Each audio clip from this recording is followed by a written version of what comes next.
Ho, ho, ho, come gather close, my merry friends. Pull your blankets up, tuck your toes in, and settle your hearts into a cozy place because tonight's story is about friendship, courage, and the wonderful magic of making someone feel welcome. At the very edge of Santa's village, just past the peppermint lamp posts and beside a hill where a young reindeer practiced careful takeoffs, stood a cheerful little school called the North Pole School of Wonder. Now, this was not an ordinary school. Oh no, no, no, no. At the North Pole School, children and young elves learned reading, counting, kindness, toy design, snow science, cookie measuring, reindeer safety, and a very serious subject called glitter control. Glitter control was important because one time a student sneezed during craft class and the music room sparkled for 6 months. Every morning the school bell rang with joyful jingle jangle, and the students hurried inside wearing warm scarves, tiny boots, and excited smiles. The teacher, Mrs. Merriweather, greeted everybody at this door. Good morning, Tinsel. Good morning, Button. Good morning, Sprig. Good morning, Wobbles. Is that jam on your homework? Wobbles looked down. Possibly. Is it because you ate toast while doing math again? Possibly ×2. Mrs. Merriweather smiled and let him in. It was a bright Monday morning when something new happened. And when something new happens at the North Pole, everybody notices. Mrs. Merriweather clapped her hands gently at the front of the classroom. Class, we have a new student joining us today.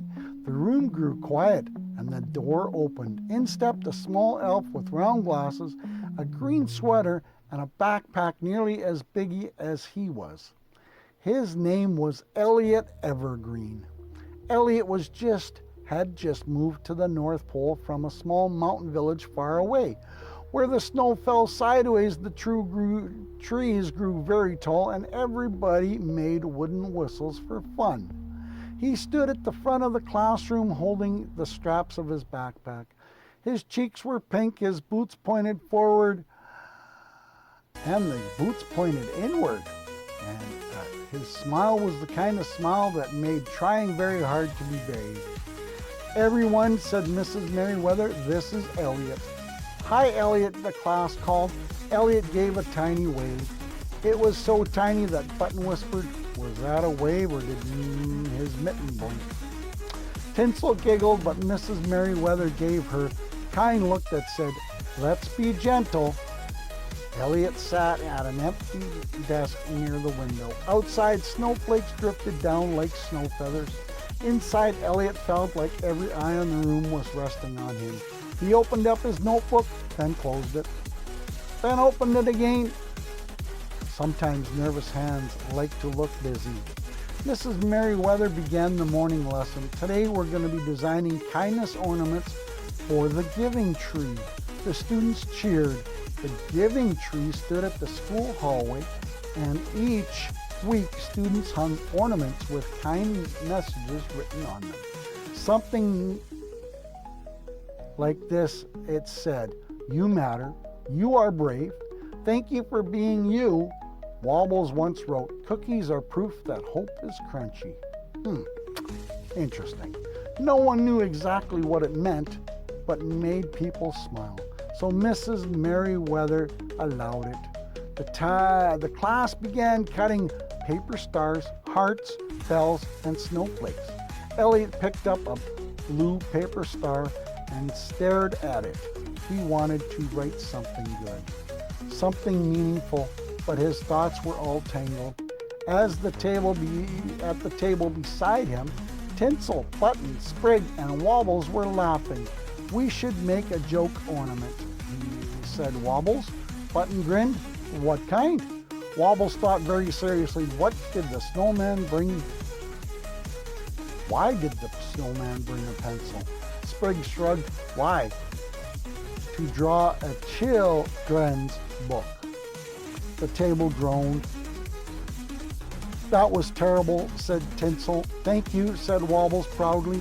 Elliot smiled a little, but he did not join in. He wanted to, and how he wanted to.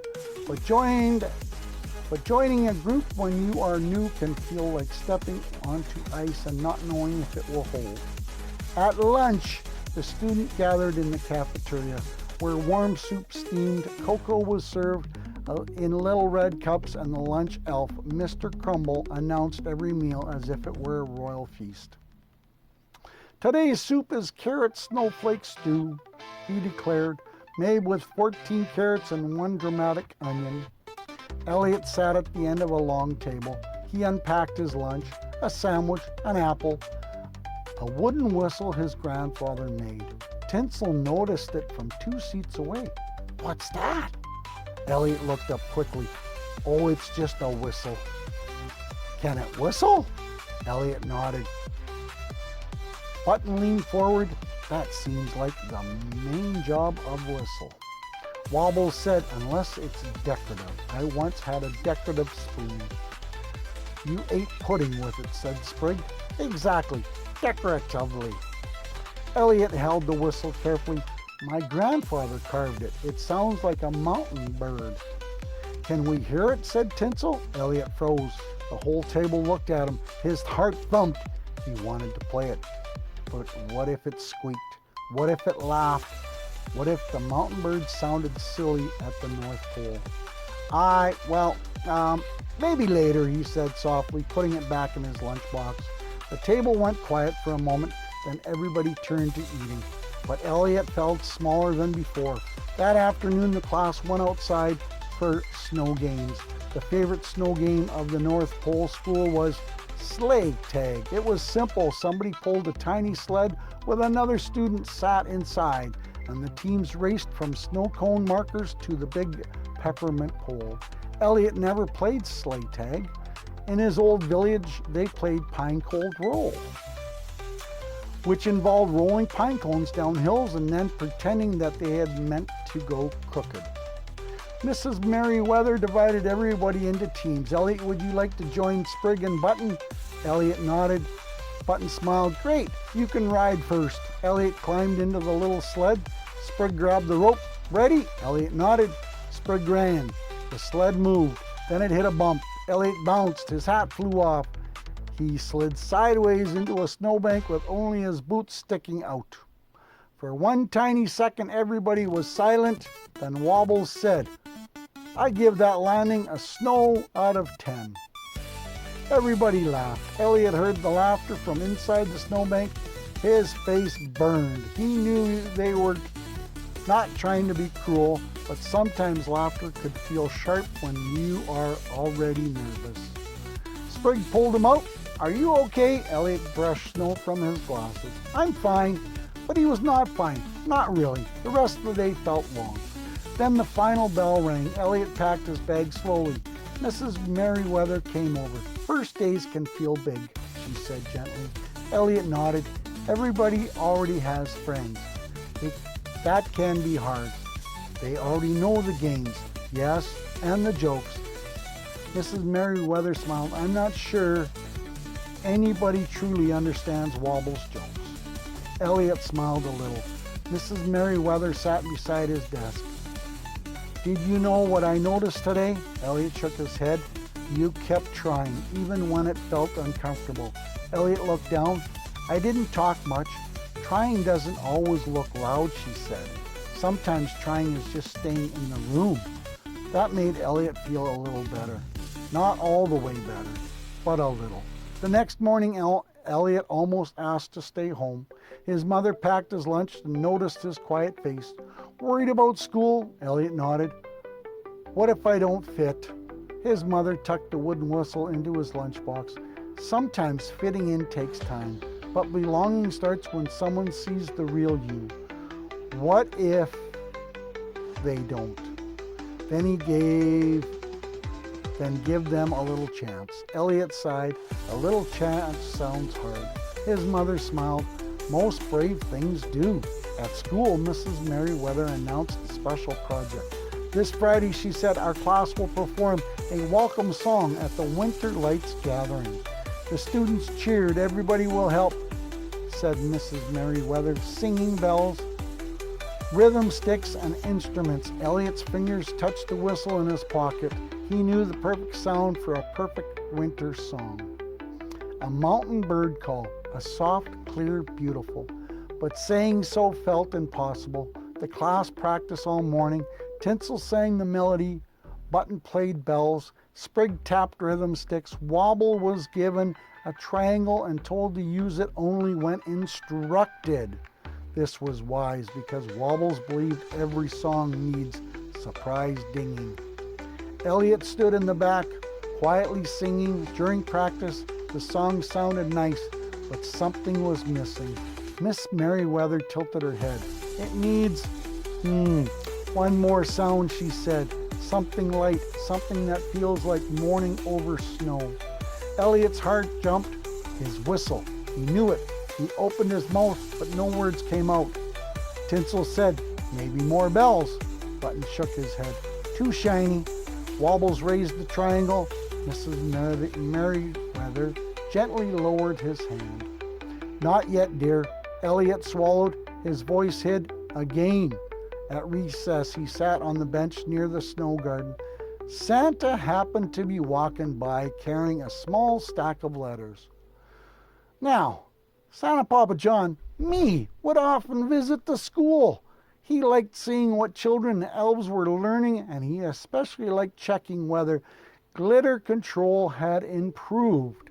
He saw Elliot sitting alone. Well now, I said warmly, this bench looks like it has room for two. Elliot looked up. Hi, Santa. Santa sat beside him with a soft chuckle. New student, are we, Elliot? Now that can feel like wearing boots on the wrong feet, Santa said. Elliot blinked. Have you done that? Once. I walked in a circle for 20 minutes, Elliot laughed. Santa smiled. What's on your heart? Elliot hesitated. Then he pulled out his wooden whistle. My grandfather made this. It sounds like a mountain bird. I think it would help the class song, but what? I'm new. What if they think it's strange? I held the whistle carefully and looked at it. My dear Elliot, every good song becomes better when somebody adds their own true note. Elliot looked at him. What if my note doesn't fit? Santa handed the whistle back. Then perhaps it helps the song grow. That afternoon, the class practiced again. The song still needed something. Mrs. Merriweather sighed softly. It is lovely, but it needs a little magic. Elliot felt the whistle in his hand. His heart thumped. He remembered his mother. A little chance. He remembered Mrs. Merriweather. Trying doesn't always look loud. He remembered me, Santa, your own true note. Elliot raised his hand. Just a little. Mrs. Merriweather saw him. Yes, Elliot. Everybody's face turned. Elliot's knees felt wobbly. I have a whistle. It sounds like a mountain bird. Maybe it could help. For a moment, nobody said anything. Then Wobbles whispered, a mountain bird whistle sounds way better than surprise dinging. Mrs. Merriweather smiled. Would you like to try? Elliot nodded. He lifted the whistle to his lips. He blew gently. A clear, sweet note floated through the room. It sounded like wind over snowy tires. Trees. That morning, like morning light on mountain peaks. Like a little bird calling, here I am. The classroom went still. Tinsel's eyes widened. That's beautiful. Button nodded. That is definitely the missing magic. Sprig grinned. Can you play it after the second chorus? Wobble raised his triangle, and then I ding! Mrs. Merriweather looked at him. One small ding. Wobbles whispered, my moment has come.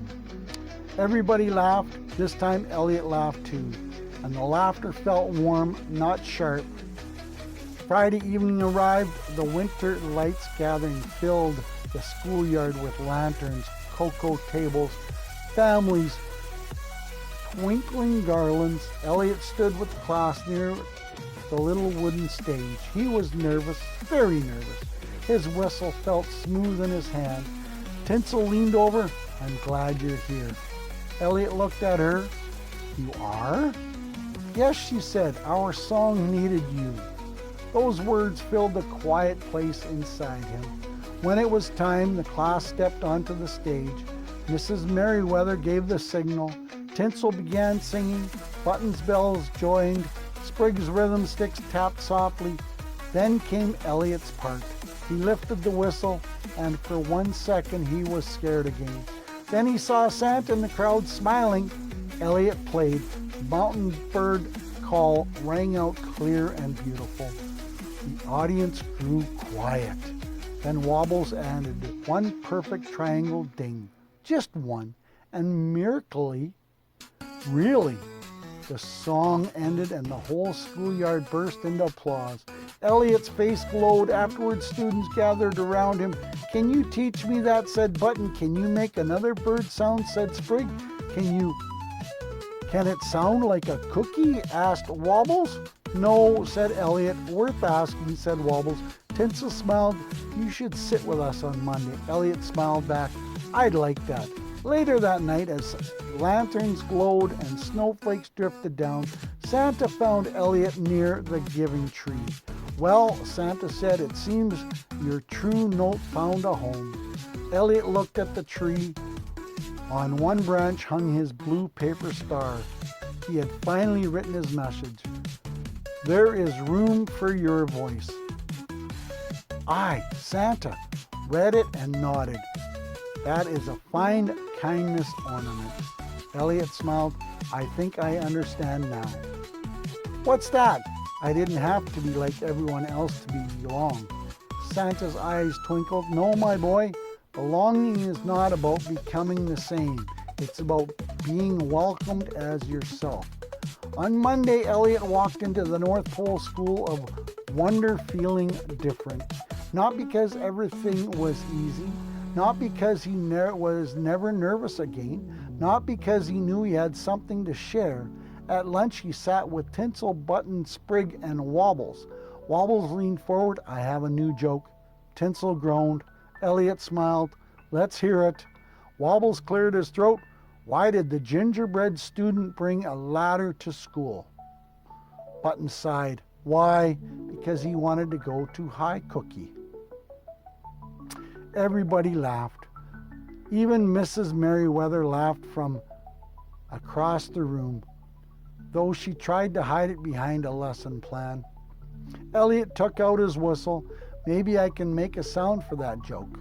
He played one tiny cheerful note.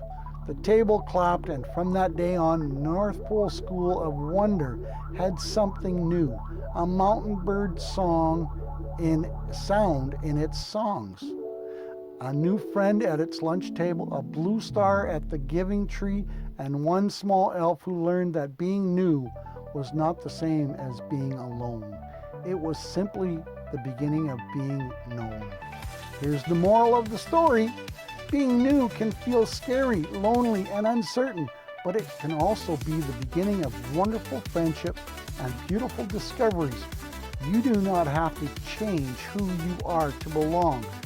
The special things that make you different may be exactly what others need. When you welcome others with kindness and have the courage to share our true voice, you help create a special place where everybody feels seen, valued, and included. Wasn't that awesome, boys and girls, lady mums and dads? Sometimes do you feel alone? It's okay to ask for help or asking that you need help. It's okay.